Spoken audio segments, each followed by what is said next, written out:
Hey, my name is Gaia, and in this video I'm going to talk to you about The Evening and the Morning by Ken Follett. This is book 4/book 0 in the Kingsbridge series, which consists of... The first book in the Kingsbridge series is called The Pillars of the Earth. Then we have World Without End. The third book is called A Column of Fire. And then we have The Evening and the Morning, but this book is actually a prequel to the first book, which is why Goodreads calls it book 0. But it was written after the other three, so... Anyway, Berna from Berna's Bookish Adventures and I buddy read this book together in the month of September. We also buddy read the first and the third book together earlier this year, 2021, and I read the second book on my own because she had already read that. Books 1 and 2 were rereads for me. Book 3 was a new to me read, and so this book 4, or book 0, was also a new to me read. And this series is each book takes place in a different era with different characters, so it is not like absolutely vital that you read all the other books before it, but like a lot of them, they all take place in the same town, sort of, and some of the characters are like ancestors of other characters and things like that. And with this book being the prequel, you kind of get to find out a bit about like walking towards the state that things are in the beginning of the first book, if that makes sense. But it is not like vital that you read all of them. I really enjoyed reading all of them. So I read all of them in 2021. I read book 2 on my own. And it was definitely a very, very enjoyable experience reading all of them this year. And it is going to be, I think, one of the favorites from things that I read this year. This series is historical fiction, which is not actually a genre that I read lots of, and it is also not really a genre that I often gravitate towards, but this is definitely a favorite series, and yeah, so it's not a genre I read a lot, but when I do read it, well, there are some great books in it. Where am I even going with this? So, this book in particular, Evening and Morning, is about 3 characters. Well, no, that's not actually true. I kind of want to say there's like 4 or 5 main characters. But the back mentions 3, and that's kind of the 3 like good people. And then we also follow some villainous people. So here is the synopsis on the back. Reading this, by the way, is not spoiling any of the other books in this series. Because like I said, they take place in different eras. So it says here at the back of the book, it is 997 CE, the end of the Dark Ages, whereas the other books take place much later.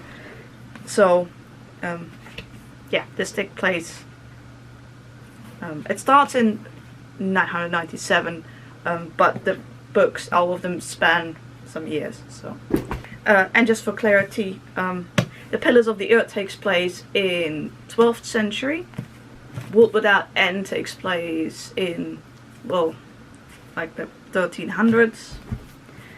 And book 3, 1500s. And all of these books take place, well, most of the books takes place in England. In this specific area. But not just there, but anyway. So yeah, the 3 main characters in this book are Edgar, Berna, and Aldred. I may be mispronouncing some of that.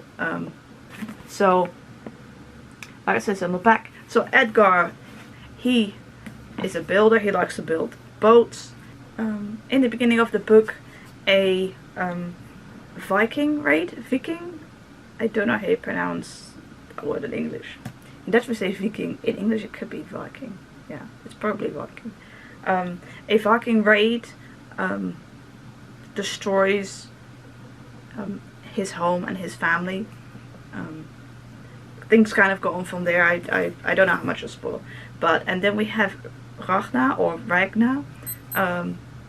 She is from Normandy. She's a noblewoman. And the third character we have is Aldred, and he is a monk. So Edgar and Aldred, they live relatively close, but Ragnar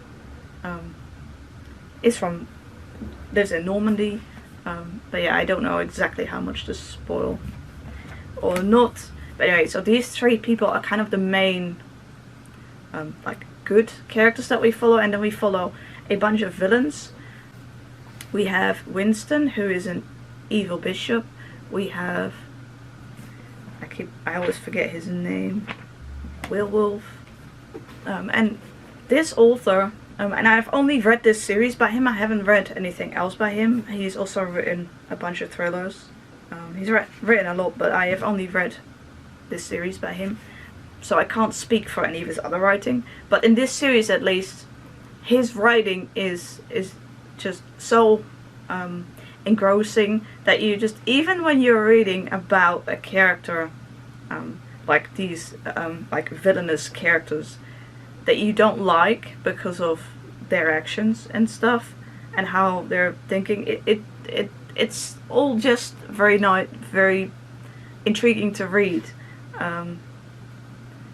Yeah, just the writing style grabbed me straight away with this book, as it did with the others. And it just makes you want to keep reading. This is a long book. I don't know if it looks at that or not, but it doesn't feel long, if that makes sense. So what Berna and I did was, just like with the other books in the series that we buddy read together, that we split the book up. So we read this book over the whole month of September. So September has 30 days. So we split up the book into sections, and then each day we got to read a bit in it, and it was just something nice to look forward to each day, if that makes sense. We both really enjoyed this book, loved it, although I have noticed that some of this gold on my paperback edition has faded, and I don't think it was like that originally, but presumably due to reading it's kind of faded away. But there's meant to be, I don't know if you can see the indent here, because the indent's still there, but it's meant to have like a gold layer over it of like this Viking helmet or something, and at least that's what I think it is. But I could be wrong. It's a helmet anyway. And I don't know. Yeah, it must have faded, and it's weird because I haven't actually, I mean, I read this book in 30 days, the whole of September, but I haven't actually like taken it many places. Most of the time it's just been laying on my desk because I don't actually go that many places anymore. So, at least not in the current times. That might change in the future. So it's kind of weird. You'd think it might like fade off if it gets like packed between other books or something, like taking in a bag going somewhere. But yeah, anyway, I think I was talking about the characters but then got distracted. My ADD, and I have ADD, so yeah. The third good character is called Aldred. I don't think I said much about him yet. He is a monk, and he believes in his faith, and in like he's a good and just person, if that makes sense. He likes to help others, whereas the evil bishop Winston that I mentioned, he only really cares about himself and his family. So Werewolf and Winston, and then we have Wiggum. They're related, they're family. So those three kind of have a lot of the power in that area, and they're villains. Well, I don't want to give too much away, But yeah, just like with the other books, the writing style of the author just really pulls me in. So it doesn't feel as much like a long book, and I had the same feeling with the other books, although it is pretty long. Although Berna's copy, I think she has a copy on her e-reader, has less pages than mine does. This is a mass market paperback, so with a, like, you know, smaller size pages, so obviously it has more pages. My copy of this has 899 pages, although I am counting the acknowledgements, which I read, so I'm counting it. But yeah, all the books in this series, and let me hold them up for you just to see. They're all pretty big and long, and they're all kind of like epic stories, they feel to me. They are about a bunch of characters. So as you can see, if you look at it like this, it doesn't look like this book is the smallest, but these two, the first two, actually have way more pages than this one, and so the fourth one was 899 pages. These books, the first two in this format, have I want to say about 1200? No, 11. Okay, so the Pillars of the Earth has 1076 pages in this edition. World Without End has 1230, well, 39 if I count the acknowledgements, pages in this edition. And Column of Fire has less pages because it's quite a like a bigger font, bigger spacing, bigger pages, 916. So in that sense, I guess this one actually has, the fourth one actually has the shortest amount of pages. But it all depends in what formats you get these in as well. And I'm well aware that other people might choose other formats. Anyway, the plot of the first book in this series, by the way, The Pillars of the Earth, this first book is about the building of a church, a cathedral actually, and this book, the fourth book, or prequel book, also has some elements of architecture in it, because Edgar, the boat builder, is interested in that. And I like that element again in this book, just like in all the other books, well, the other three books in this series. I really like the characters as well, particularly our main three. Ragnar really is a survivor. She goes through a lot in this book. I really liked reading from her point of view, and I also liked reading the other points of view, Edgar and Aldred, and yeah, the villains less so, but it's still interesting just because of how the author writes. You still want to read it, if that makes sense. And well, this was another great read. I say another, but I mean like the other three books in this series. Since I really like the other three books in this series, I was expecting to like this one as well, and I did. I really like all the books in this series. Now, I know they're not everybody's cup of tea, as people say. I mean, but then again, I don't think any book is really like suitable for everyone. Like, not everybody is gonna like the same book. I'm rambling. Yeah, I think this series will end up on my favorite books I read in 2021 video that I will hopefully make near the end of the year or the beginning of next year, sort of thing.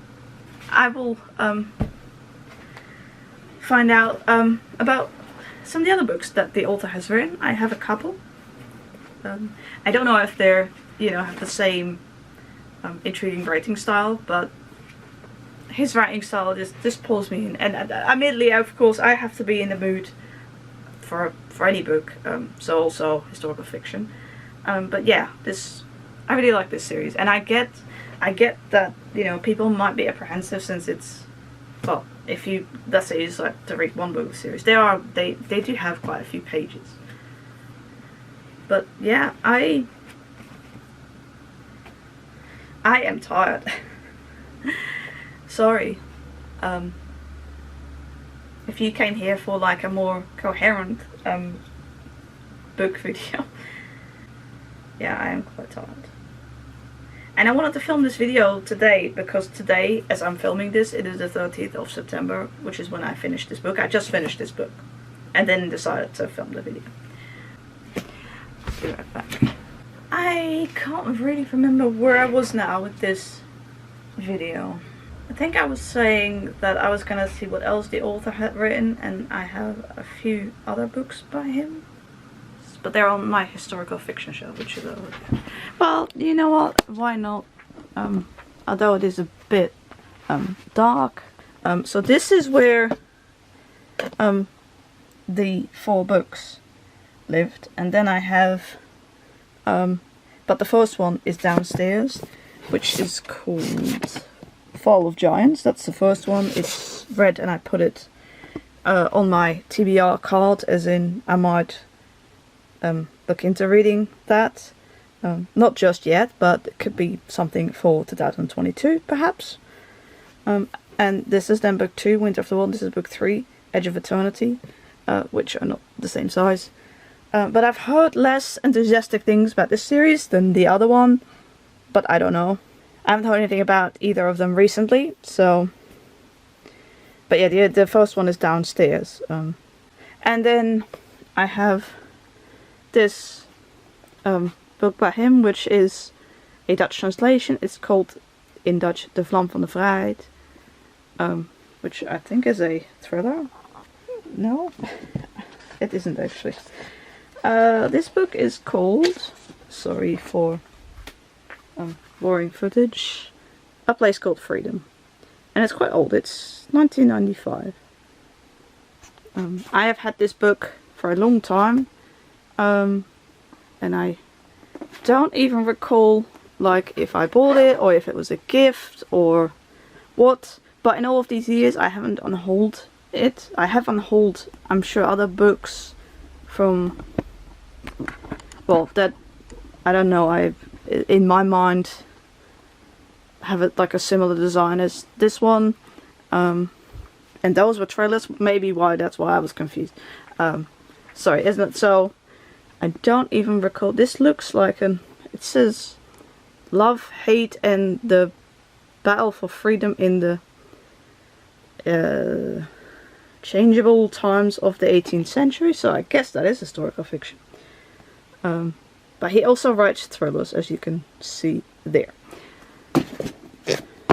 So yeah, this book kind of lived on top, and then I actually don't think, because with the Fall of Giants here, and then 4, I don't think that actually fits here.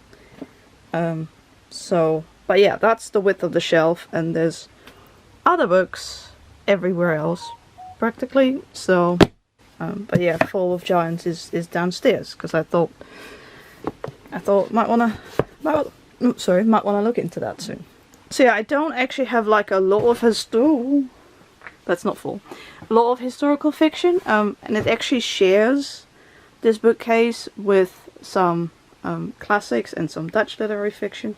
There's some more there, but because of the lighting, yeah. But this is a Dutch literary fiction, also some classics, as you can see. So like the historical fiction is more like there, and then down there is more classics, and then there's some stuff, some book piles here, and then this bookcase has historical fiction, well, mostly. Anyway, I kind of wish now that I hadn't taken Fall of Giants downstairs, so then I could have showed it to you.